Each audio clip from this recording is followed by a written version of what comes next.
Jeeva today பார்வையாளர்களுக்கு வணக்கம். இன்றைய நேர்காணலில் டெல்லி மூத்த ஊடகவியலாளர் நிரஞ்சன் அவர்கள் நம்முடன் இருக்கிறார். தோழர் வணக்கம்.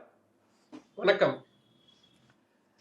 இன்னைக்கு மாநில அரசு, தமிழ்நாடு அரசு தொடர்ந்த வழக்கில், ஆளுநர் அதிகாரம் குறித்து தொடர்ந்த வழக்கில் ஆளுநருக்கும் குடியரசுத் தலைவருக்கும் ஒரு கொட்டு வைப்பது போல், ஒரு அரசியல் மொழியில் சொல்ல வேண்டும் என்றால் கொட்டு வைப்பது போல், பொதுவாக சொன்னா ஒரு செக் வச்சிருக்கிறாங்க, உங்களுக்கான அதிகாரத்தில் ஒரு வரம்பு இருக்கு அப்படிங்கிற மாதிரியான விஷயங்களில் தீர்ப்பு வழங்கியிருக்கிறதா சொல்றாங்க. இது மாநில அரசை விட, மக்களால் தேர்ந்தெடுக்கப்பட்ட ஒரு அமைப்பை விட நீங்கள் பெரியவர் கிடையாதுங்கிறத உணருங்கள் அப்படின்னு ஆளுநருக்கு உச்சநீதிமன்றம் மீண்டும் ஒரு முறை சொல்லியிருக்கு. இது ஒரு மிகப்பெரிய வெற்றி அப்படிங்கிற தொனியில் அரசியல திராவிட இயக்க ஆதரவாளர்கள் பேசிட்டு வர்றாங்க. நீங்க அந்த தீர்ப்பை எப்படி பாக்குறீங்க? இது கடந்த ஏப்ரல் மாதம் ஒரு தீர்ப்பு வழங்கப்பட்டது. ஜஸ்டிஸ் பர்திவாலா மற்றும் ஜஸ்டிஸ் மகாதேவன், இந்த 2 நீதிபதிகளுடைய பெயர்கள் மிக மிக முக்கியமான பெயர்கள்னு நான் கருதுறேன். ஏன்னா சுப்ரீம் கோர்ட்ல இருந்து நிறைய லேண்ட்மார்க் ஜட்ஜ்மெண்ட்ஸ் வரும். பட் ரொம்ப ரேரா தான் எக்ஸ்ட்ராடினரியான ஜட்ஜ்மெண்ட்ஸ் வரும். உதாரணத்துக்கு நம்ம புட்டசுவாமி ஜட்ஜ்மெண்ட் ஆகட்டும், இல்ல கேசவநந்த பாரதி வழக்காகட்டும், லில்லி தாமஸ் வழக்காகட்டும், இந்த மாதிரி நிறைய வழக்குகளை நம்ம சொல்லிக்கிட்டே போக முடியும். விசாகா வழக்கு, இந்த மாதிரி நிறைய வழக்குகளை சொல்ல முடியும். அப்படி அந்த வரிசையில ரொம்ப ரொம்ப மேஜரான ஒரு வழக்கு, இன்னும் சொல்ல போனா இந்திய அரசியல்ல ஒரு பெரிய தாக்கத்தை ஏற்படுத்தின ஒரு வழக்கு. அது ஒருவேளை பொதுவெளியில ரொம்ப கான்ஸ்டிடியூஷனல் ரிலேட்டடான விஷயம்ன்றதுனால பெரிய அளவிலான பேசு பொருளா போகலையோ என்னமோன்ற ஒரு வருத்தம் இருக்கு. ஆனா அது ஒரு பெரிய ஜட்ஜ்மெண்ட். அப்படி அந்த ஜட்ஜ்மெண்ட்ல சொல்லப்பட்டது மாதிரி மாநில உரிமைகள் பெரிய அளவுல நிலைநாட்டப்பட்டிருக்குதா அப்படின்னு கேட்டா அவ்வளவு கிடையாது. ஆனா மாநில உரிமைகள், மக்களால் தேர்ந்தெடுக்கப்பட்ட அரசுக்கு இருக்கக்கூடிய அதிகாரங்கள், மக்களாட்சி தான் இந்தியாவில் நடத்தப்படணும், கவர்னர் ஆட்சிக்கு இங்க வழி கிடையாது அப்படின்றத ரொம்ப ஆணித்தரமா இந்த ஜட்ஜ்மெண்ட்ல, இந்த விளக்க குறிப்புகள்ல நீதிபதிகள் ரொம்ப தெளிவா சொல்லியிருக்கிறாங்க. மேலோட்டமா பார்க்கும் பொழுது ஆளுநர்களுடைய முடிவுக்குள்ள வர முடியாது, அவங்களுக்கு டைம் லைன் எதையும் ஃபிக்ஸ் பண்ண முடியாதுன்னு சொல்லிட்டாங்க, அப்ப இது ஆளுநர்களுக்கு சாதகம் தானே அப்படின்னு தான் தோணும். காலையில ஜட்ஜ்மெண்ட் வாசிச்சப்போ நாங்களும் அப்படிதான் நினைச்சோம். பட் அந்த ஜட்ஜ்மெண்ட் அதை படிக்கும் பொழுது அதோடைய கிரக்ஸான, ஏன்னா நீங்க ஜட்ஜ்மெண்ட் ப்ரொனவுன்ஸ் பண்ணும் பொழுது பல நூறு பக்கங்கள் இருக்கக்கூடிய ஜட்ஜ்மெண்ட்ஸ் உடைய ரொம்ப முக்கியமான பார்ட் மட்டும்தான் ஆபரேட்டிவ் பார்ட்ஸை மட்டும்தான் அவங்க படிச்சு காட்டுவாங்க. அப்போ நமக்கு அப்படி ஒரு தொனி வரும். உண்மையான ஜட்ஜ்மெண்ட்டை உட்காந்து நம்ம படிச்சு டீகோட் பண்ணி நம்ம அதோடைய இன்டர்பிரேஷனுக்குள்ள போகும் பொழுதுதான் உண்மையான அர்த்தம் புரியும். அப்படி நான் பார்க்கும் பொழுது இது ஒரு மாநில அதிகாரத்தை, மாநில உரிமைகளை ஒரு படி உறுதிப்படுத்தக்கூடிய ஒரு தீர்ப்பாகவும், அதே மாதிரி ஆளுநர்கள் சும்மா உட்காந்துட்டு இருக்க கூடாது, நீங்க வேலை செய்யுங்க அப்படின்னு உச்சநீதிமன்றம் விரட்டி இருக்கிறாங்க இன்னைக்கு. அப்படின்றதுதான் நான் இந்த ஜட்ஜ்மெண்ட்டுடைய முதல் பார்வையை நான் அப்படிதான் நான் பார்க்கிறேன். இல்ல, இப்ப இதற்கு முன்னாடி நீங்களே அதை மேற்கொள்ளிட்டீங்க. பஞ்சாப் வழக்கு வந்தது, பேரறிவாளன் வழக்கு வந்தது, அதில் எல்லாவற்றிலுமே இதே விஷயம் தான் சொல்லப்பட்டது. சார், நீங்க மக்களால் தேர்ந்தெடுக்கப்பட்ட அமைப்பை விட நீங்க அதிகாரம் படைத்தவர் அல்ல. பிரிவு 200 என்பது அதை தாண்டி உங்களுக்கு எதுவும் சொல்லல. பிரிவு 200 அப்படிங்கிறது திருத்தி அனுப்பலாம், சட்டமன்றத்துக்கு குடியரசுத் தலைவருக்கு அனுப்பலாமே ஒழிய அதன் மீது ஏறி உட்கார்ந்துகிட்டு இருக்க கூடாது, அதற்கான அதிகாரம் இல்லை அப்படிங்கிறத எனக்கு தெரிஞ்சு பஞ்சாப் ஆளுநருக்கும் அங்கு உள்ள ஆம் ஆத்மி அரசுக்கும் இடையில ஒரு வழக்கு வந்த போது இதை சொன்னாங்க. பேரறிவாளன் வழக்குலையும் நீங்க முடிவு எடுக்கணும் அப்படிங்கிற மாதிரியான விஷயத்துல உச்சநீதிமன்றம் ஒரு வந்தது. இப்ப இந்த ஏற்கனவே இப்போ பல முறை நீங்க மாநில அரசை விட நீங்க ஓவர் ரைட் பண்ணக்கூடாது, ஸ்டேட் ரைட்ஸ்ல ஓவர் ரைட் பண்ணக்கூடாதுன்னு வந்த தீர்ப்புகளுக்கும் இதுக்கும் என்ன வித்தியாசம்? ஏன்னா இது இப்போ ஆளுநருக்கு இது ஒரு பெரிய சம்மட்டி அடி அப்படிங்கிற மாதிரியான விஷயங்களை திமுக ஆதரவாளர்கள் சொல்லிக்கிட்டு இருக்காங்களே, அந்த தீர்ப்பிலிருந்து இது அடுத்த கட்டம் என்ன நகர்ந்திருக்குன்னு கேட்கிறேன் நான். இல்ல, பஞ்சாப்னு சொன்னப்ப கூட நமக்கு கொஞ்சம் நமக்கு ஒட்டாத மாதிரி இருக்கும், ஆடியன்ஸுக்கும் பார்வையாளர்களுக்கும் அது கனெக்ட் ஆகாத மாதிரி இருக்கும். நான் இன்னும் கனெக்டிவான ஒரு எக்ஸாம்பிள் சொல்றேன். தமிழிசை சவுந்தரராஜன் அவர்கள் தெலங்கானா ஆளுநராக இருந்தப்போ இதே பிரச்சனை தான். மாநில அரசுகளுடைய மசோதாக்கள் மீது ஒப்புதல் அளிக்காம இருக்கிறாரா அப்படின்னும் பொழுது சுப்ரீம் கோர்ட் இதே மாதிரிதான் சொன்னாங்க, ஆளுநர்கள் முடிவு எடுக்கணும் அப்படின்னு. ஆனா இந்த வழக்கு எங்க டிஃபர் ஆகுது அப்படின்னா, நீங்க ஆளுநர் முடிவு எடுக்கணும், முடிவு எடுக்காமல் இருக்கும் பட்சத்துல அந்த கொஸ்டின் வருது இல்ல, அதுக்குதான் இன்னைக்கு விடை காணப்பட்டிருக்கு. அவங்க என்ன சொல்றாங்கன்னா, ஒருவேளை ஆளுநர்கள் முடிவெடுக்காமல் இருக்கிறாங்க அப்படின்னா நீங்க இம்மிடியேட்டா நீதிமன்றத்துக்கு வாங்க. ஆளுநர்கள் 3 ஆப்ஷன் தான் சொல்லியிருக்கிறாங்க.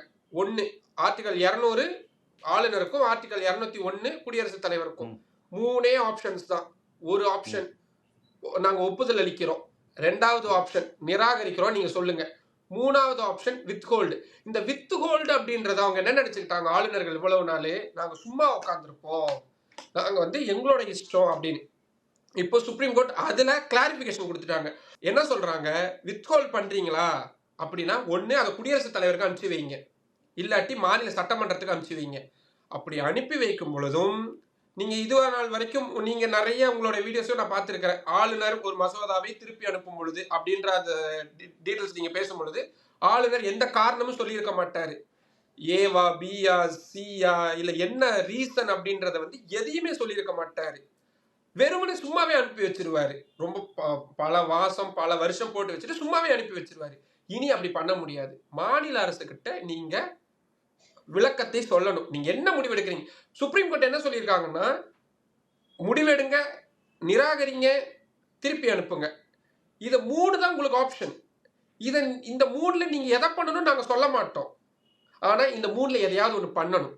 அப்படி பண்ணும் பொழுது அதை எப்படி பண்ணணும்ன்றதையும் சொல்லியிருக்காங்க. காரணத்தை சொல்லுங்க. இப்போ உதாரணத்துக்கு நீட் மசோதா தமிழ்நாடு சட்டப்பேரவையில் ஒருமனதாக நிறைவேற்றப்பட்டு தமிழ்நாடு ஆளுநருக்கு அனுப்பி வைக்கப்பட்டது. அவர் பல வருஷம் அதை கிடப்புல போட்டு வச்சு குடியரசுத் தலைவருக்கு ஒப்புதலுக்காக அனுப்பி வச்சிருந்தாரு. குடியரசுத் தலைவர் 1440 நாட்கள் அந்த மசோதா மேல எந்த முடிவு எடுக்காம சும்மா உட்கார்ந்துருக்கிறாங்க. இனி அதை பண்ண முடியாது.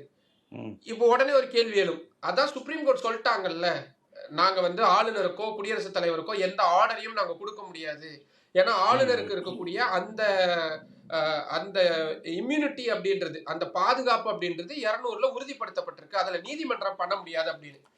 இதை நான் எங்க இன்டர்பிரட் பண்ணி பாக்குறேன்னா, என்னன்னா நான் ஜஸ்ட் ஒப்பீட்டுக்காக தான் சொல்றேன், தெளிவா சுலபமா புரியணும் அப்படின்றதுக்காக தான். கருணை மனுக்கள் மீது முடிவெடுக்க வேண்டிய அதிகாரம் அப்படின்றது ஆளுநர் குடியரசுத் தலைவருக்கு இருக்கக்கூடிய அவருக்குனே இருக்கக்கூடிய தனிப்பட்ட அதிகாரம். நீதிமன்றம் கூட அதுல போக முடியாது. ஆனா டிலே பண்ணாரு அப்படின்றது காரணத்துக்காக தான் 7 பேர் விடுதலை விவகாரத்துல உச்சநீதிமன்றம் குடியரசுத் தலைவர் செய்ய வேண்டிய வேலையை சுப்ரீம் கோர்ட்டே செஞ்சிருந்தாங்க. ஏன்னா டிலே. கரெக்ட்டுங்களா? அதேதான். இப்போ எவ்வளவு விரைவாக முடியுமோ, நீங்க சும்மா உட்கார்ந்துருக்க கூடாது, சீக்கிரம் முடிவெடுங்க அப்படின்ட்டாங்க. இப்போ உடனே ஒரு கேள்வி எழும் அடுத்ததா, அந்த சீக்கிரம் அப்படின்றத யாரு டிசைட் பண்ணுவா?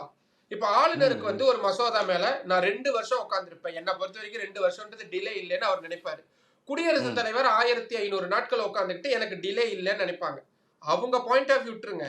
ஆனா சட்டம் அனுப்பி வச்சிருக்காங்களா, சட்டமன்றம் அனுப்பி வச்சிருக்காங்களா ஒரு மசோதாவை, அந்த கவர்மெண்ட்டுக்கு தெரியும் எது டிலே எது டிலே இல்லை அப்படின்னு. ஒரு உதாரணத்துக்கு ஒரு மசோதாவை கொண்டு வராங்க, அந்த மசோதாவை 3 மாதத்துக்குள்ள இம்ப்ளிமெண்ட் பண்ணியே ஆகணும், அது மக்கள் நலன் சார்ந்த ஏதாவது ஒரு இதுவா இருக்கலாம், என்ன ஒரு மசோதாவும் இருக்கலாம், அதை இம்மீடியட்டா இம்ப்ளிமெண்ட் பண்ணணும்னு நினைக்கிறாங்க. அதுக்கான காரணத்தையும் கண்டிப்பா சொல்லிதான் மசோதாவை அனுப்பி வைப்பாங்க, இது வந்து இவ்வளவு அர்ஜென்சியான விஷயம். அப்போ ஆளுநர் அந்த குறிப்பிட்ட காலகட்டத்துக்குள்ள முடிவு எடுக்கணும். எடுக்காமல் இருக்கும் பட்சத்துல சுப்ரீம் கோர்ட்டை நாடலாம். இப்ப சுப்ரீம் கோர்ட் இப்ப என்ன சொல்லி இருக்கிறாங்க, சுப்ரீம் கோர்ட் தெளிவா சொல்லிட்டாங்க. இதுல நான் ஒரே அம்சம், கேள்வி 14 கேள்விகள் எழுப்பினாங்களா குடியரசுத் தலைவர், அந்த 14 கேள்வியில ஒரு 2 கேள்விகளை சுப்ரீம் கோர்ட் திருப்பி அனுப்பி இருக்கிறாங்க. அது என்ன கேள்வின்னு சொன்னோம்னா உங்களுக்கு புரிஞ்சிடும். இந்திய அரசியல் சாசன பிரிவு 131 கீழே சுப்ரீம் கோர்ட் மத்திய அரசுக்கும் மாநில அரசுக்கும் ஏதாவது ஒரு பிரச்சனை ஏற்படுது அப்படின்னா சுப்ரீம் கோர்ட் வேற ஏதாவது ஜுடிஷியல் இன்டர்பிரேஷன்ல வேற ஏதாவது வகையில தலையிட முடியுமா அப்படின்ற ஒரு கேள்வியை ரொம்ப நுணுக்கமா கேட்டிருந்தாங்க. அதுக்கு சுப்ரீம் கோர்ட்டும் ரொம்ப நுணுக்கமான ஒரு பதில் சொல்லியிருக்காங்க. என்ன சொல்லியிருக்காங்க, மாநில அரசுக்கும் மத்திய அரசுக்கும் இடையில பிரச்சனை ஏற்பட்டுச்சுன்னா 131 கீழே நீதிமன்றம் தலையிட முடியும் அப்படின்றதுக்கு நீங்க எங்க கிட்ட கேட்டிருக்கிற கேள்வி சந்தேகத்துக்கு அப்பாற்பட்டதா இருக்கு, நாங்க பதிலளிக்க மாட்டோம் அப்படின்ட்டாங்க. அதாவது ஆர்டிகல் 131 பயன்படுத்தி இன்வோக் பண்ணி சென்ட்ரல் கவர்மெண்ட்டுக்கும் ஸ்டேட் கவர்மெண்ட்டுக்கும் இடையில இருக்கக்கூடிய அந்த பிரச்சனைகள்ல நீதிமன்றம் தலையிடுமா தலையிட முடியாதா அப்படின்றத நாங்க உங்ககிட்ட இப்ப சொல்ல மாட்டோம் அப்படின்ட்டாங்க. அப்படின்னா என்ன அர்த்தம்னா அவங்க அதை அவங்களுக்குள்ளேயே வச்சுக்கிட்டாங்க. சுப்ரீம் கோர்ட் தேவைப்படும் பொழுது அவங்க இன்டர்பிரேஷன் பண்ணி அவங்க அதை பகுத்தாய்ந்து அப்போ முடிவெடுப்பாங்க. இன்னொரு கேள்வி, இந்திய அரசியல் சாசன பிரிவு 145 உட்பிரிவு 3 படி ஒரு வழக்குல அரசியல் சாசன விளக்கம் தொடர்பான சட்ட கேள்விகள் இருக்கா இல்லையா அப்படின்றத சுப்ரீம் கோர்ட்டுடைய கான்ஸ்டிடியூஷன் பெஞ்ச் ரெஃபர் பண்ணணுமா வேணாமான்னு. உதாரணத்துக்கு இப்போ ஒரு சட்ட மசோதாவை சட்டமன்றம் அனுப்பி ஆளுநருக்கு அனுப்பி வைக்கிறாங்க. ஆளுநர் அதுல கன்ஃபியூஷன்ஸ் இருக்கு அப்படின்னு திருப்பி அனுப்பிடுறாரு, இல்லாட்டி அதை எடுக்காம நிராகரிச்சுறாரு. இப்போ மாநில அரசு நீதிமன்றத்தை நாட முடியும். அப்படி நீதிமன்றத்தை நாடும் பொழுது அதை டைரக்டா கான்ஸ்டிடியூஷன் பெஞ்சுக்கு தான் போகணுமா இல்ல சாதாரண அமர்வே விசாரிக்கலாமா அப்படின்ற ஒரு நுணுக்கமான ஏன்னா கான்ஸ்டிடியூஷன் பெஞ்சுக்கு போறதா இருந்தா அதுக்கான ப்ராசஸ் அப்படின்றது ரொம்ப லேட், ரொம்ப டிலேவா இருக்கும், ரொம்ப நேரம் எடுத்துக்கும். ஒரு கான்ஸ்டிடியூஷன் பெஞ்சுக்கும் நார்மலான டிவிஷன் பெஞ்சுக்கும் இருக்கக்கூடிய வித்தியாசம் நிறைய இருக்கும். ஒரு சட்ட விஷயங்கள் அத்தனையுமே ஆராயக்கூடிய விஷயமா மாறும். இப்போ அந்த கேள்வியும் திருப்பி அனுப்பிட்டாங்க. அதெல்லாம் நாங்க பார்த்துக்கிறோம்.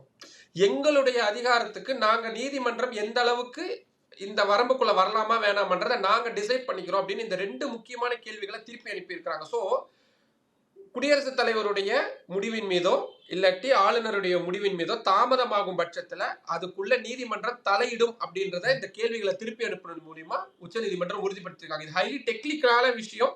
பட் ஆனா என்னால முடிஞ்ச வரைக்கும் நான் அதை சுலபமா சொல்லியிருக்கிறேன். ஸோ முடிவுகளுக்குள்ள நீதிமன்றங்கள் ஆய்வை செய்யும் அப்படின்றதான் சொல்லியிருக்கிறாங்க இன்னைக்கு.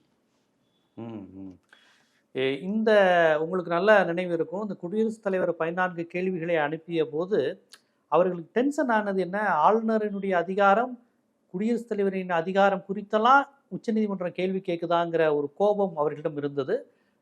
குறிப்பாக பாஜகவினர் நீதிமன்றம் அதனுடைய வேலையை செய்யணும், அடுத்தவங்க வேலையை செய்யக்கூடாது, ஆளுநர் சட்டம் இயற்றக்கூடிய உரிமை அவர் சட்டம் மசோதா தாமதப்படுத்தினா நாங்களே அதை செய்வோம் என்று சொல்வது இது கான்ஸ்டிடியூஷன் படி சரியா அப்படிங்கிற கேள்விகளை அவங்க கேட்டாங்க. உங்களுக்கு நினைவு இருக்கும்னு நினைக்கிறேன். கோர்ட்டோட வேலை உங்களுக்கு இது குறித்து தீர்ப்பு சொல்வது தானே ஒழிய சட்டம் இயற்றுவது சட்டமன்றத்துக்கும் நாடாளுமன்றத்துக்குமான வேலை தானே.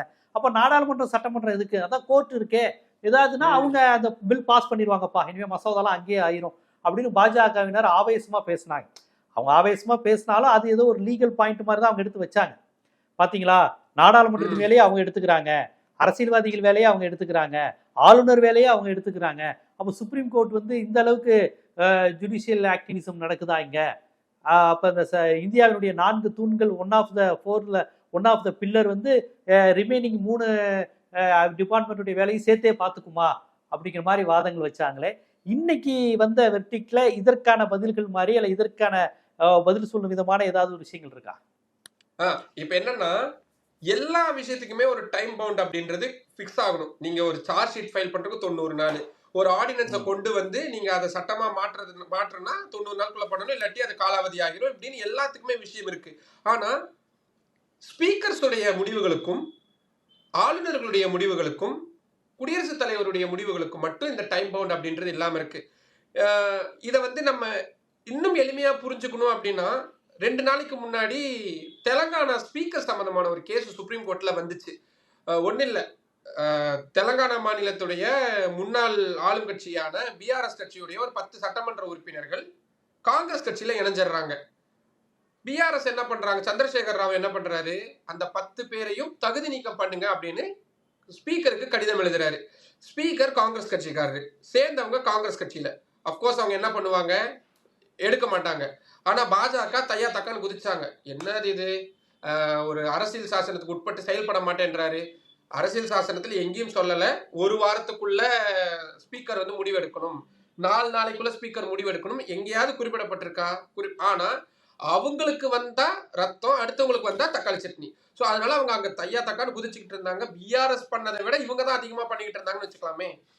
உடனே பிஆர்எஸ் சுப்ரீம் கோர்ட்ல கேஸ் ஃபைல் பண்றாங்க. சுப்ரீம் கோர்ட் என்ன சொல்லிட்டாங்க, ஸ்பீக்கர்கிட்ட ஆர்டர்லாம் போடல, உங்ககிட்ட லெட்டர் வந்திருக்கு, அதை கொஞ்சம் கன்சிடர் பண்ணுங்க, ரொம்ப பொலைட்டா தான் சொன்னாங்க, ஒரு ரெக்வஸ்டா தான் கொடுத்துருந்தாங்க. ஆனா ஸ்பீக்கர் எந்த நடவடிக்கை எடுக்கல. ஏன்னா எடுத்தா அவங்களை டிஸ்குவாலிஃபை பண்ணியே ஆகணும். அவர் முடிவு எடுத்துட்டாருன்னா சுப்ரீம் கோர்ட்டுக்கு இமீடியட்டா வந்துருவாங்க. அதுக்கப்புறம் சுப்ரீம் கோர்ட் அதை தலையிட்டுரும். ஸ்பீக்கருடைய முடிவை ஆய்வுக்குட்படுத்துறது அப்படின்றது உச்சநீதிமன்றத்துக்கு அதிகாரம் இருக்கு. அதே மாதிரிதான் 2 நாளைக்கு முன்னாடி வந்தப்ப என்ன சொல்றாங்க, ஸ்பீக்கரை பார்த்து கடுமையா கோவப்படுறாங்க. என்ன உங்க ஸ்பீக்கர் நியூ இயர்லாம் செலிப்ரேட் பண்ணிட்டு தான் இந்த முடிவு மேல பண்ணுவாரா, அப்ப நாங்க சொல்ற வார்த்தைக்கு மரியாதையா இல்லையா அப்படின்னு கொஞ்சம் கோபமா பேசுறாங்க. இப்போ இன்னைக்கு நினைக்கிறேன் ஸ்பீக்கர் அந்த 10 லெட்டர்ஸ் மேல ஆய்வை ஸ்டார்ட் பண்ணியிருக்கிறாரு. சுப்ரீம் கோர்ட் 2 தடவையுமே ஸ்பீக்கருக்கு எகென்ஸ்டா உத்தரவு எதையும் போடல. ஆனா அவங்களுடைய தொனி மாறி இருக்கு, அவங்களுடைய குரல் மாறி இருக்கு. அந்த குரல் மாற்றம் அப்படின்றது ஸ்பீக்கருக்கு புரிஞ்சிருக்கு. ஓகே, நமக்கு எகென்ஸ்டா அவங்க ஏதாவது பேசுறாங்க, நம்ம செய்யணும் அப்படின்னு. ஸோ இது வந்து கான்ஸ்டிடியூஷனல் பாடிஸ்க்குள்ள இருக்கக்கூடிய ஒரு ஒரு ஒரு சமநிலைன்னு வச்சுக்கோங்களேன். இவங்க அவங்களுக்குள்ள போக மாட்டாங்க, அவங்களுக்கு இவங்களுக்குள்ள போக மாட்டாங்க. ஆனா தவறுகளை சுட்டி காட்டும் பொழுது, குறிப்பா சுப்ரீம் கோர்ட் சுட்டி காட்டும் பொழுது அதை செஞ்சிருவாங்க. அந்த மாதிரி தான் இப்ப ஆளுநருடைய குடியரசுத் தலைவருடைய விவகாரங்கள் வந்திருக்கு. இப்ப திருப்பியும் ஆளுநர் இப்ப தமிழ்நாடு கவர்மெண்ட் ஒரு ஒரு ஒரு ஒரு மசோதாவை அனுப்பி வைப்பாங்க. 3 மாசம் அவர் சும்மா கிடப்புல போட்டு வச்சிருக்கிறாரு. 4வது மாசம் தமிழ்நாடு கவர்மெண்ட் சுப்ரீம் கோர்ட்டுக்கு வருவாங்க. எப்பா உங்ககிட்ட வந்துருச்சு, 3 மாசம் போட்டு வச்சிருக்கீங்க, ரொம்ப டிலே, கொஞ்சம் பார்த்து பண்ணுங்கன்னு முதல் தடவை சொல்லுவாங்க. கேட்கலையா, ஆர்டிகல் 142 இன்வோக் பண்ணி அந்த சட்ட மசோதாவுக்கு ஒப்புதல் கொடுத்துருவாங்க. அதனால தான் நான் ஏற்கனவே சொன்னேன், அந்த ஆர்டிகல் 142 சுப்ரீம் கோர்ட்டுக்கு இருக்கக்கூடிய டிஸ்கிரிஷன் பவர், அவங்களுக்கு இருக்கக்கூடிய தனி அதிகாரம். அதை வச்சு அவங்க ஒரு ஆர்டர் பாஸ் பண்றாங்கன்னா அதுக்கு எகென்ஸ்டா யாருமே எதுவுமே பண்ண முடியாது. அப்படி இன்வோக் பண்ணி அப்ப என்ன சொல்லுவாங்க, நாங்க தான் ஏற்கனவே 5 நீதிபதிகள் கொண்ட அரசியல் சாசன அமர்வு தெளிவான தீர்ப்பு கொடுத்திருக்கு, கிடப்புல போட்டு வச்சுட்டு சும்மா உட்காரக்கூடாது அப்படின்ட்டு. ஒரு ஸ்டேட் கவர்மெண்ட் 3 மாசத்துக்குள்ள எங்களுக்கு இது கொடுங்க, ஏன்னா எங்களுக்கு இதுக்கான ரீசன்ஸ் இருக்குன்னு காரணத்தையும் சொல்லி இருக்கிறாங்க. நீ ஒண்ணு குடியரசுத் தலைவருக்கு அனுப்பி இருக்கணும், இல்ல மாநில அரசுக்கு திருப்பி அனுப்பிச்சிருக்கணும், நிராகரிச்சிருக்கணும், இல்ல நீங்களே ஒப்புதல் கொடுத்துருக்கணும். நாளையும் பண்ணாம சும்மா வச்சிருக்கிறீங்க, முடிவெடுங்கன்னு கேட்பாங்க. அப்படி ஒருவேளை அப்பவும் பண்ணலன்னா 2வது தடவை சுப்ரீம் கோர்ட் 142 இன்வோக் பண்ணி ஒப்புதல் கொடுத்துட்டு போயிட்டே இருப்பாங்க. அதனாலதான் இது செக்குன்னு நாம சொல்றோம். வெளிப்படையா பார்க்கும் பொழுது டைம்லைன் இல்ல, அவர் எவ்வளவு நாள் வேணா எடுத்துக்கலாம் அப்படின்னு. அப்படி பண்ண முடியாது. ஏன்னா சுப்ரீம் கோர்ட் ஒரு இவ்வளவு மோசமான ஒரு இது எல்லா கவர்மெண்ட்ஸும் திருப்பி திருப்பி வந்துகிட்டே இருக்கிறாங்கன்னு வச்சுக்கோங்களேன். அதை விசாரிக்காம அப்படியே வெறுமனே விட்டுட்டுலாம் போக மாட்டாங்க, விசாரிச்சுக்கிட்டே இருப்பாங்க. என்ன சுப்ரீம் கோர்ட்டுக்கு பேர்டன் அதிகமாயிரும். அது அந்த மாநில அரசுகளுடைய முடிவுக்கானதா போயிடும். ஒரு மசோதாவுக்கு ஒரு ஒப்புதல் எவ்வளவு நாட்கள் வேணும் அப்படின்றத இனி மாநில அரசுகள் முடிவு செஞ்சு கொடுப்பாங்க. அதுக்குள்ள முடியல அப்படின்னா காரணத்தையாவது சொல்லணும். அந்த 14 கேள்வியில ஒரு கேள்வி ரொம்ப இன்ட்ரெஸ்ட். மாநில சட்டமன்றமே ஆளுநர் முடிவெடுக்காம இருந்தா அந்த சட்டமா மாறிடுமா அப்படின்னு. அதுக்கு அவங்க பதில் சொல்லியிருக்காங்க, அப்படி சட்டமா மாறாது. ஆனா ஒருவேளை முட்டுக்கட்டை போடுறாரு ஆளுநர்னா நீ என்கிட்ட வா அப்படின்னு சொல்லிட்டாங்க. இன்னொரு அட்வைஸையும் கொடுத்திருக்காங்க, ஆளுநருடைய வேலை அரசுக்கு ஏதாவது உதவி தேவைப்படுதுன்னா உதவி பண்ணுங்க, தயவு செய்து உபத்திரவமா இருக்காதீங்க. அவங்க உங்ககிட்ட ஒரு விஷயத்துக்கு வராங்களா, ஒரு பெரிய மனுஷனா நடந்துக்கோங்க, அவங்களுக்கு உட்காந்து ஆலோசனை சொல்லுங்க, அவங்க கிட்ட ரெக்வஸ்ட் பண்ணுங்க, அவங்களோட அமர்ந்து பேசுங்க. இந்தியன் டெமோக்ரஸி அதைத்தான் வலியுறுத்துது, அமர்ந்து பேசுங்கள் அப்படின்னு. ஆளுநர்களுடைய வேலை, இப்போ ஒரு மசோதா அனுப்பி வைக்கிறாங்க, ஒரு பிரச்சனை இருக்கு, சட்டத்துறை அமைச்சரை கூப்பிட்டு விட்டு எங்களுக்கு இந்த மாதிரி டவுட் இருக்கு பேசுங்க, யாரு மறுக்க போறா? இப்போ தமிழ்நாடு சிஎம்மும் கவர்னரும் எத்தனையோ தருணங்கள்ல ஒன்னா மேடையை பகிர்ந்துக்கிறாங்க, நடந்துகிட்டு தான் இருக்கு. அப்போ இதை ஏன் எங்க தடுக்கப்படுது? இப்போ உச்ச நீதிமன்றம் இதையெல்லாம் தான் சொல்றாங்க. இவங்க என்ன சொல்லுவாங்க, அரசியல் ரீதியில நாங்க போய் பேச போனோம், அவர் தயாரா இல்ல, எந்த விளக்கத்தையும் கொடுக்காம இருக்கிறாரு, கதவுகளை மூடி வச்சிருக்கிறாரு, ஜன்னலை கூட மூடி வச்சுட்டாரு, நாங்க போய் எங்க போய் அவரை பாக்குறது அப்படின்னு கேட்கும் பொழுது சுப்ரீம் கோர்ட் நியாயமான ஒரு ஒரு ஒரு நிலைப்பாட்டை எடுக்கிறாங்க அப்படின்னு. அப்கோர்ஸ் அதனால தான் நான் மீண்டும் சொன்னேன், மாநில அரசுகளுக்குத்தான் அதிகாரம் இருக்குது அப்படின்றத இந்த தீர்ப்புலையும் உச்ச நீதிமன்றம் தெளிவுபடுத்திட்டாங்க. அப்போ மக்களால் தேர்ந்தெடுக்கப்பட்ட ஒரு மாநில அரசுக்கு பாதிப்பு ஏற்படுது அப்படின்னா அதை பார்த்துக்கிட்டு சுப்ரீம் கோர்ட் சும்மா இருக்க மாட்டாங்க. கடந்த காலங்களில் அப்படி சும்மா இருந்தது இல்லை அப்படின்றதுதான் முக்கியம். இது இந்த இடத்துல அந்த தாமதமானா எங்ககிட்ட வாங்க, நாங்க அதை நிறைவேற்றி தரோம்னு சொல்வதற்கு பதிலா மக்களால் தேர்ந்தெடுக்கப்பட்ட மாநில அரசு அது செல்லும், நாங்க ஒன்று அனுப்பியிருக்கோம் மசோதா, அதை நீங்க காலம் தாழ்த்தினீங்கன்னா மக்களால் தேர்ந்தெடுக்கப்பட்ட அவையில் தேர்ந்தெடுக்கப்பட்டது நிறைவேற்றப்பட்ட மசோதா செல்லும் சொல்றதான சரியான கூட்டாட்சியா இருக்கும். ஆனா சட்டத்துல நமக்கு அதுக்கான இடம் கிடையாது. ஒரு சட்ட மசோதாவிற்கு இப்ப நாடாளுமன்றம் ஒரு சட்ட மசோதாவை கொண்டு வராங்க அப்படின்னா அது அது அவசர சட்டம் ஆர்டினன்ஸாவே இருந்தாலும் அதற்கான ஒப்புதல் குடியரசுத் தலைவர் தான் கொடுக்கப்பட வேண்டும். அதை மீறின ஒரு சட்டம் அப்படின்றது கிடையாது. மாநில அரசு அப்படின்னா எல்லா மாநில அரசுக்குமே அவங்களாவே சட்டம் உருவாக்கிக்குவாங்களே. நீங்க லெஜிஸ்லேட்டிவ் கலரபிள் லெஜிஸ்லேட்டிவ்னு சொல்லுவாங்க. அதாவது ஒரு மாநில அரசுடைய சட்டத்துக்குள்ள மத்திய அரசு சட்டம் இயற்றக்கூடாது, மத்திய அரசுக்கு இருக்கக்கூடிய அந்த பிரிவுகளுக்குள்ள மாநில அரசு தனியார் சட்டத்தை கொண்டு வரக்கூடாது. 2 பேருமே கிளாஷ் ஆகுது அப்படின்னா அப்பதான் சுப்ரீம் கோர்ட் ரிவ்யூக்கு வருவாங்க. இதுல குடியரசுத் தலைவர் சட்டத்தின் மீது ஏதாவது சந்தேகம் இருக்குன்னா உச்ச நீதிமன்றத்துக்கு கேள்விகளையும் சந்தேகங்களையும் எழுப்பலாம். நிறைய ஆப்ஷன்ஸ் இருக்கு. ஆனா ஒரு சட்டம், ஒரு மசோதா சட்ட வடிவா மாறணும் அப்படின்னா அதுக்கு ஆளுநருடைய ஒப்புதல் வேணும், குடியரசுத் தலைவருடைய ஒப்புதல் வேணும். அது இல்லாம மாநில அரசுகள் தானா பண்றதுக்கான வாய்ப்பே கிடையாது. அதுக்கான மாநில அரசும் பண்ண முடியாது, மத்திய அரசும் பண்ண முடியாது. அதுக்கான வாய்ப்புகள் எங்கேயுமே இல்ல இந்திய மத்திய அரசியல் அரசுக்கு பிரச்சனையே இல்லையே. மத்திய அரசுக்கு குடியரசுத் தலைவருக்கு எங்க பிரச்சனை வரப்போகுது?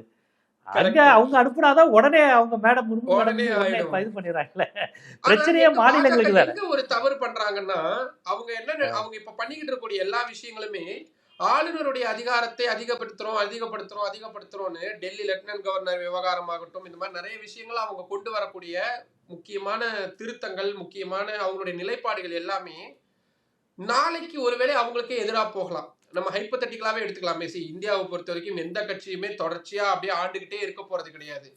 எல்லாருமே அந்த பதவிகள்லயே இருக்க போறது, மக்கள் தான் முடிவு எடுக்க போறது. ஒருவேளை நம்ம திருப்பி சொல்றோம், ஹைப்போதெட்டிக்கலாவே போவோம். இன்னும் ஒரு 5 ஆண்டுகள் கழிச்சு மத்தியில காங்கிரஸ் சர்க்கார் உட்காருது. அந்த நேரத்துல டெல்லி பிஜேபி தான் டெல்லியுடைய மாநில அரசா இருக்கு. இப்ப ஏற்கனவே பாஜக மத்திய சர்க்காரா இருந்தப்ப என்ன பண்ணிட்டாங்க, துணைநிலை ஆளுநருக்கு தான் அத்தனை அதிகாரமும் இருக்குன்னு சட்டமா கொண்டு வந்துட்டாங்க. அப்போ இந்த ஆட்சிகள் மாறும் பொழுது யாருக்கு பிரச்சனையாக போகுது? காங்கிரஸ் கட்சியுடைய கவர்னர் லெப்டினன்ட் கவர்னரா டெல்லியில உட்கார்ந்து இருந்தாருன்னா பாஜகவுக்கு ஆதரவா செயல்பட போறாரு. அவரு அப்கோர்ஸ் கண்டிப்பா இவங்களுக்கு எகென்ஸ்டா தான் செயல்பட போறாரு. இப்ப நாளைக்கு தமிழ்நாட்டிலேயே நாளைக்கு ஒருவேளை தமிழ்நாட்டுல பாஜக தனித்த ஆட்சியை பிடித்து அண்ணாமலை அவர்களோ, தமிழிசை சவுந்தரராஜன் அவர்களோ, நிர்மலா சீதாராமன் அவர்களோ முதல்வரா உட்கார்ந்து, அதே நேரத்துல மத்தியில காங்கிரஸ் அரசு உட்கார்ந்து, காங்கிரஸ் உடைய ஆளுநர் தமிழ்நாட்டுல இருக்கிறாங்கன்னா, காங்கிரஸ் உடைய ஆளுநர் தமிழ்நாடு முதல்வரான அண்ணாமலை அவர்களுடைய செயல்பாடுகளுக்கு முட்டுக்கட்டையை தான் போட போறாரு. அப்ப அது யாருக்கு சிக்கலா போய் முடியும்? அப்போ இவங்க இன்னைக்கு பண்ணக்கூடிய விஷயம் நாளைக்கு அவங்களுக்கே அது பேக் ஃபயரா போறதுக்கான வாய்ப்பு இருக்கு. அதை உணர்ந்தாங்கன்னா இந்த மாதிரியான விஷயங்கள்லாம் பண்றதை கொஞ்சம் தவிர்ப்பாங்களோ அப்படின்றதான் பார்க்க வேண்டியதா இருக்கு. இதுல முர்முக்கும் செக் இருக்கு. ஆளுநர் மாதிரி ஆர்.என். ரவி மாதிரி முர்முக்கும் ஒரு செக் இருக்கு. ஏற்கனவே அதுதான் நீங்க கருணை மனு இப்ப நீங்க சுப்ரீம் கோர்ட்ல பாத்தீங்கன்னா, நான் நிறைய கேஸ் பாக்குறேன். ஒரு குறிப்பிட்ட காலம் வரைக்கும் காத்திருக்கிறாங்க. கருணை மனு மீது முடிவெடுக்கலையா, உடனே சுப்ரீம் கோர்ட்டுக்கு கேஸ் ஃபைல் பண்ணிடுறாங்க. சுப்ரீம் கோர்ட் என்ன பண்றாங்கன்னா, ரொம்ப சென்சிட்டிவா 7 பேர் விடுதலை மாதிரியான ரொம்ப சென்சிட்டிவான வழக்குகள் வெளியே தெரியும். ஆனா நிறைய கேசஸ்ல நோட்டீஸ் இஷ்யூ ஆகும். பிரசிடென்ட் செக்ரட்டரிக்கு நோட்டீஸ் இஷ்யூ ஆகும். நீங்க குடியரசுத் தலைவரை ஒரு நீதிமன்றம் கேள்விக்குட்படுத்துது அப்படின்றதே ஒரு எவ்வளவு பெரிய முக்கியமான விஷயம். கருணை மனு மீது முடிவெடுக்கக்கூடிய அந்த அதிகாரம் கிட்டத்தட்ட சுப்ரீம் கோர்ட்டுக்கு பாதி வந்துருச்சு அப்படின்னு தான் அர்த்தம். ஒருவேளை டிலே பண்றாங்க அப்படின்னா யார் பண்ணிட முடியும்? சுப்ரீம் கோர்ட் பண்ணிட முடியும். ஏற்கனவே அதுக்கான வரலாறு இருக்கு கடந்த காலங்கள்ல. இப்போ ட்ரிபியூனல் ரிஃபார்ம்ஸ் ஆக்டை நேற்று செட்டிசைட் பண்ணியிருக்கிறாரு உச்சநீதிமன்றத்துடைய தலைமை நீதிபதி அமர்வு. அது என்னன்னா, சுப்ரீம் கோர்ட் ஒரு ஆர்டர் கொடுக்குறாங்க, ஒரு ஜட்மெண்ட் கொடுக்குறாங்க. இந்தியாவில் இருக்கக்கூடிய தீர்ப்பாயங்கள்ல சீர்திருத்தம் பண்ணணும். அந்த செலெக்ஷன் கமிட்டியில இருந்து அவங்களுடைய ஓய்வு பெறும் வயது, எத்தனை வருஷம் எக்ஸ்பீரியன்ஸ் இருக்கணும் அப்படின்னு நிறைய கிரைட்டீரியாவை உருவாக்கி கைட்லைன்ஸ் கொடுக்குறாங்க சுப்ரீம் கோர்ட். மத்திய அரசு அந்த கைட்லைன்ஸை ஓவர் ரூல் பண்ணணும், அதை மாற்றி அமைக்கணும்னு தனியாக ஒரு சட்டத்தை கொண்டு வராங்க. நேற்று அந்த சட்டம் நிராகரிக்கப்பட்டுருச்சு. இந்திய அரசியல் சாசனத்தில் இருக்கக்கூடிய எத்தனையோ சட்டங்கள் உச்சநீதிமன்றங்களால ஸ்ட்ரக் டவுன் பண்ணப்பட்டுக்கிட்டு இருக்குது. ஒரு பாலின மாற்று ஆகட்டும், இல்ல நிறைய இந்த மாதிரியான முக்கியமான விஷயங்கள் எல்லாத்துலயுமே தன்பாலின திருமணம், இந்த மாதிரியான விவகாரம், உறவு மாதிரியான விவகாரம் மாதிரியான சென்சிட்டிவான விஷயங்கள் எல்லாமே ஸ்ட்ரக் டவுன் பண்ணிக்கிட்டு இருக்கிறாங்க சுப்ரீம் கோர்ட். அப்கோர்ஸ் இது அந்த மாதிரியான ஒரு எக்ஸ்ட்ரீம் சிச்சுவேஷன் எப்ப வேணாலும் வரலாம். அன்லெஸ் அன்டில் சுப்ரீம் கோர்ட் அதுக்கான தேவை இருக்கு அப்படின்னு கருதும் பொழுது. அப்போ இப்ப குடியரசுத் தலைவர் மசோதாக்கள் மீது முடிவெடுக்காம கிடப்புல போட்டு வைக்கிறாரு. இப்ப நீட்டு மசோதாவுக்கு 1440 நாட்கள் அவர் முடிவெடுக்காம கிடப்புல போட்டு வச்சிருக்கிறாரு. தமிழ்நாடு அரசு உச்சநீதிமன்றத்துல மனு தாக்கல் பண்ணியிருக்கிறாங்க. இப்ப சுப்ரீம் கோர்ட் என்ன சொல்லியிருக்கிறாங்க, இன்னைக்கு ஜட்ஜ்மெண்ட் ரொம்ப நாள் காலதாமதம் பண்ணாதீங்க, விரைவா முடிவெடுங்கன்னு சொல்லியிருக்கிறாங்க. என்னோட பார்வையிலும் சரி, உங்களோட பார்வையிலும் சரி, பார்க்கக்கூடிய நேயர்களுடைய பார்வையிலும் சரி, 1440 நாட்கள் அப்படின்றது நிச்சயமா அதுக்கு ஏற்றுக்கொள்ளக்கூடிய காலம் கிடையாது. கரெக்டா? ஏன்னா ஒரு 3.5 வருடம் 4 வருடம் ஒரு மசோதா மீது முடிவு நீங்க நிராகரிச்சுட்டு போங்க. நான் என்ன சொல்றேன்னா, சட்டத்துக்கு உட்படாம இருக்கா, தாராளமா நிராகரிங்க. இல்ல சட்டமன்றத்துக்கு திருப்பி அனுப்பி வைங்க. சும்மா போட்டு இப்போ இந்த ஜட்ஜ்மெண்ட்டை வச்சு எனக்கு தெரிஞ்சு அதை நாளைக்கு மென்ஷன் பண்றதுக்கு வாய்ப்பு இருக்கு. தமிழ்நாடு கவர்மெண்ட் அந்த கேஸை எடுத்துக்கோங்க அப்படின்னு மென்ஷன் பண்றதுக்கு வாய்ப்பு இருக்கு. அப்படி மென்ஷன் பண்ணும் பொழுது, ஆமா கரெக்ட் தான், 1440 நாள் எதுக்குங்க லேட் பண்ணிருக்கீங்க, பிரசிடென்ட் நீங்க இது மேல ஏதாவது முடிவெடுங்க அப்படின்னு ஒரு அறிவுறுத்தல். நான் சொல்றது ஆர்டருக்கெல்லாம் நம்ம அப்புறம் போவோம். 142 இன்வாக் பண்ணி அதுக்கு அப்ரூவல் கொடுக்கறதுல அப்புறம் போகும். அப்படி சொல்றாங்கனாலே அது வந்து குடியரசுத் தலைவருடைய அதிகாரத்துக்குள்ள உச்சநீதிமன்றம் வந்துட்டாங்கன்னு தானே அர்த்தம். அந்த கிளாஷ் அப்படின்றது கண்டிப்பாங்க. தொடங்கிருச்சுன்னு தானே அர்த்தம் நமக்கு. ஆமா. ஏற்கனவே இந்த மாதிரி நிறைய நம்ம உதாரணம் சொல்ல முடியும். இந்த மாதிரி ஏகப்பட்ட உதாரணங்களை வந்து நம்ம சொல்லிக்கிட்டே போக முடியும். இது ஒரு நீண்ட ஒரு சட்ட போராட்டத்துக்கு தயாராகுது. ஒரு மும்முனை போட்டி, ஒரு போர் அப்படின்ற மாதிரி. ஒரு பக்கம் மாநில அரசு நிப்பாங்க, ஒரு பக்கம் நீதிமன்றம் நிப்பாங்க, ஒரு பக்கம் ஆளுநர், குடியரசுத் தலைவர், இல்லாட்டி மத்திய அரசு அப்படின்னு கூட நம்ம எடுத்துக்கலாம். இப்படி 3 முனையில இருந்தும் போர் நடக்கும். ஆனா பேர்டன் வந்து சுப்ரீம் கோர்ட்டுக்கு இனி அதிகமாயிரும். ஆனா அதுலயும் ஒரு சுவாரஸ்யமான விஷயம் என்னன்னா, ஏற்கனவே கான்ஸ்டிடியூஷன் பெஞ்ச் ஒரு ஒரு தெளிவான ஒரு விஷயத்தை கொடுத்துட்டாங்க இன்னைக்கு. அதை ரெஃபர் பண்ணி புது புது ஜட்ஜ்மெண்ட்ஸ் வரும் பொழுது அடுத்தடுத்த நாட்கள்ல ஆளுநர்களுடைய அதிகாரங்கள், குடியரசுத் தலைவருடைய அதிகாரங்கள் மீண்டும் மீண்டும் கேள்விக்குள்ளாக்கப்பட்டுட்டே இருக்கும். இது வரைக்கும் நம்ம என்ன பார்த்துட்டு இருந்தோம்? ஆளுநரை எந்த வகையிலும் கேள்விக்குள்ளாக்கவே முடியாது அப்படின்னு பார்த்துட்டு இருந்தோம். இன்னைக்கு உடஞ்சிருச்சா? ஆளுநருடைய செயல்பாடுகளை நீங்க இவ்வளவு சீக்கிரமா பண்ணுங்கலாம் சொல்லவே முடியாது. இன்னைக்கு சொல்லிட்டாங்களா? ஆளுநர் ஒரு வேளை தாமதம் பண்ணாங்கன்னா என்கிட்ட வாங்கன்னு சுப்ரீம் கோர்ட் இது வரைக்கும் சொன்னதே இல்லை. வாய்ப்பு இருக்கு, ஆனா சொன்னது கிடையாது சுப்ரீம் கோர்ட். இன்னைக்கு சொல்லிட்டாங்களா? இப்ப இது இப்படியான படிநிலை அப்படின்றது கொஞ்சம் கொஞ்சமா ஃபார்வர்ட் ஆகி போயிட்டே இருக்கும். இனி அடுத்தது என்ன பண்ணுவாங்க? ஆளுநர் தாமதப்படுத்துறாரு, தாமதம் பண்ணா இந்த மாதிரி தான் நாங்க பண்ணுவோம்னு ஒரு 2-3 ஜட்ஜ்மெண்ட்ஸ் வந்துச்சுன்னா அதை அப்படியே புடிச்சுக்கிட்டு அடுத்தடுத்து போய்கிட்டே இருக்கும். ஸோ ஒரு எக்ஸ்ட்ரீம் ஜட்ஜ்மெண்ட் 3 மாசம் கொடுத்தது, அப்கோர்ஸ் அது எக்ஸ்ட்ரீம் ஜட்ஜ்மெண்ட் தான். அதுல இருந்து அவ்வளவு வேகமா போக வேணாம், கொஞ்சம் படிப்படியா போவோம் அப்படின்னு சுப்ரீம் கோர்ட் ஸ்டார்ட் பண்ணியிருக்காங்களோ. ஸோ அதை வந்து தமிழ்நாடு கவர்மெண்ட், திமுக அரசு வந்து, திமுக கட்சி வந்து அதை எப்படி சட்ட ரீதியில ரொம்ப நுணுக்கமா அணுகிறாங்க. அப்கோர்ஸ் அந்த வகையில நம்ம அவங்களுடைய செயல்பாடுகளை பாராட்டியே ஆகணும். ஏன்னா ஜட்ஜ்மெண்ட் 2 நாள்ல மத்திய உச்சநீதிமன்ற தலைமை நீதிபதி ஓய்வு பெற போறாரு. ஸோ அப்ப அவர் கண்டிப்பா இந்த 2-3 நாள்ல இதுக்கான ஜட்ஜ்மெண்ட் கொடுத்துருவாருன்னு அவங்களுக்கு தெரியுது. அவங்க அதை கரெக்டா கணிச்சு என்ன பண்றாங்க, 2 நாளைக்கு முன்னாடி குடியரசுத் தலைவர் எந்தெந்த மசோதாக்களுக்கெல்லாம் ஒப்புதல் அளிக்காம தாமதமா போட்டு வச்சிருக்கிறாரோ அந்த மசோதாக்கள் மீது தனித்தனியா சுப்ரீம் கோர்ட்ல கேஸ் ஃபைல் பண்றாங்க. லேட் பண்ணிட்டாங்க, ஆர்டர் கொடுங்க, லேட் பண்ணிட்டாங்க, ஜட்ஜ்மெண்ட் கொடுங்க அப்படின்ட்டு. ஸோ அதோடைய நீட்சியா வந்துருமா? இப்ப நாளைக்கே போய் கூட மென்ஷன் பண்ணலாம், சுப்ரீம் கோர்ட்டோட ஜட்ஜ்மெண்ட் வந்துச்சு மயிலாட், இந்த கேஸ் பெண்டிங்ல இருக்கு, எடுத்துக்கோங்க அப்படின்னு. ரொம்ப சுவாரஸ்யமான விஷயம் ஜீவா, நீங்க மறந்துடாதீங்க. இந்த பெஞ்சில் இருந்த 2 பேரு அடுத்தடுத்த 2 வருஷத்துக்கு உச்சநீதிமன்றத்துடைய நீதிபதிகளா தொடர போகக்கூடியவங்க. அடுத்த சீஃப் ஜஸ்டிஸான சூரியகாந்த் இந்த பெஞ்சில் இருந்திருக்கிறாரு. 3வது பெரிய நீதிபதியும் இந்த பெஞ்சில் இருந்திருக்கிறாங்க. ஸோ இனி சூரியகாந்த் கொடுத்த ஜட்ஜ்மெண்ட்டை, அவர் கொடுத்த விளக்கத்தை அவரே எப்படி நாளைக்கு சீஃப் ஜஸ்டிஸா இருக்கும் பொழுது டினை பண்ண முடியும்? மறுக்க முடியாது. கரெக்ட்டுங்களா? அடுத்த 1.5 ஆண்டுகளுக்கு அவர் தான் இருக்க போறாரு. ஸோ பெரிய லாங் டைம் அது. நீங்க அது வந்து பயங்கரமா சண்டை பண்ண போறாங்க. நாட் ஒன்லி தமிழ்நாடு கவர்மெண்ட், எதிர்கட்சியில் இருக்கக்கூடிய அத்தனை கட்சிகளுமே இனி உச்சநீதிமன்றத்துக்கு ஆளுநர்களுக்கு எதிராக தொடர்ந்து வந்துகிட்டே போறாங்க. ஆளுநர்கள் அவங்களுடைய நிலைப்பாட்டை கொஞ்சம் ஸ்லைட்லி மாத்தினா மட்டும்தான் இதுல வந்து இனிமேல்ட்டு அவங்க கொஞ்சம் அவமானப்படாம, அசிங்கப்படாம இருக்க முடியும். ஏன்னா இன்னைக்கு மூஞ்சில் அடிச்ச மாதிரி சொல்லிட்டாங்க, 2 அதிகாரங்கள் வந்து ஒரு மாநிலத்துல ஆட்சி புரியறதை நாங்க பார்த்துக்கிட்டு இருக்க முடியாது அப்படின்னு. என்ன அர்த்தம்? மாநில அரசு இருக்கு, மக்களால் தேர்ந்தெடுக்கப்பட்ட மாநில அரசு இருக்கு, அவங்க கூட உட்காந்து நீ பேசு, அவங்களோட முரண்படாத, முட்டுக்கட்ட போடாதன்னு சுப்ரீம் கோர்ட் சொல்லிருச்சு. அப்போ ஆளுநர்கள் அவங்களுடைய நிலைப்பாட்டை மாற்றி தானே ஆகணும். நீங்க சட்டமன்றத்துல ஒரு சட்டம் ஒரு மசோதா எப்ப நிறைவேறும்? ஒரு மித்த கருத்து உருவாகணும், விவாதம் நடத்தப்படுது, அதுக்கப்புறம் தான் அனுப்பி வைக்கிறாங்க.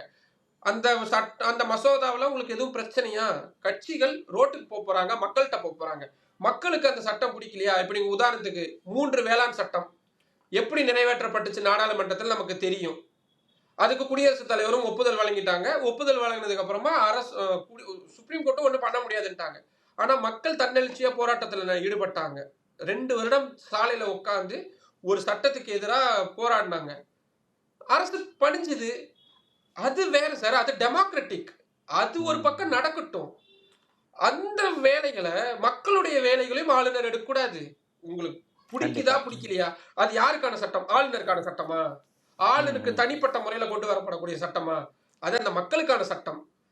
மக்கள் தான் அந்த அரசை தேர்ந்தெடுத்திருக்கிறாங்க. மக்களுக்கு பிடிக்கலையா, அவங்க இறங்கி போராட போறாங்க. இப்ப நீட்டு தமிழ்நாட்டுக்கு பிடிக்கல, தொடர்ந்து அஜிடேட் பண்ணிக்கிட்டே இருக்கிறோம், நம்ம எதிர்ப்பு பதிவு செஞ்சுக்கிட்டே இருக்கிறோம். நாளைக்கு தமிழ்நாடுடைய எதிர்ப்பு தாங்காம ஒரு விலக்கு கொடுக்கறதுக்கான ஒரு தனி சட்டத்தை மத்திய அரசே கொண்டு வரலாம். கரெக்ட் தானே? ம். நான் நான் நான் கரெக்டா தானே கேட்கிறேன்? கண்டிப்பா அதே கண்டிப்பா. மாதிரிதான். அதுக்கு அவங்களோட ரோல விட்டுருங்க. நீங்க உங்க ரோல பண்ணுங்கன்றதுதான் இங்க பிரச்சனை. அத பண்ணாம இருக்காங்கன்றதுதான் இங்க பிரச்சனை. இனி பண்ணுவாங்க அப்படின்னு நம்பலாம். சரி. இந்த தீர்ப்பு எதை பேசுகிறது? மாநில சுயாட்சியா? இந்திய கூட்டாட்சி தத்துவமா? நாடாளுமன்ற சட்டமன்றத்திற்கான அதிகாரத்தை பறிக்கிறதா? ஆளுநரை எச்சரிக்கிறதா? அல்லது அரசியலமைப்பு சட்டத்தை மீண்டும் ஒரு முறை மறு உறுதி செய்கிறதா? போன்ற பல்வேறு கோணங்களில் ஒரு செய்தியாளராகவும் ஒரு நீதிமன்ற வளாகத்தில் நடந்த விஷயத்தை பகுப்பாய்வு செய்பவராகவும் ரொம்ப விரிவாக இந்த விவகாரம் குறித்து மக்களுக்கு எடுத்து வச்சிங்க. மிக்க நன்றி. நன்றி.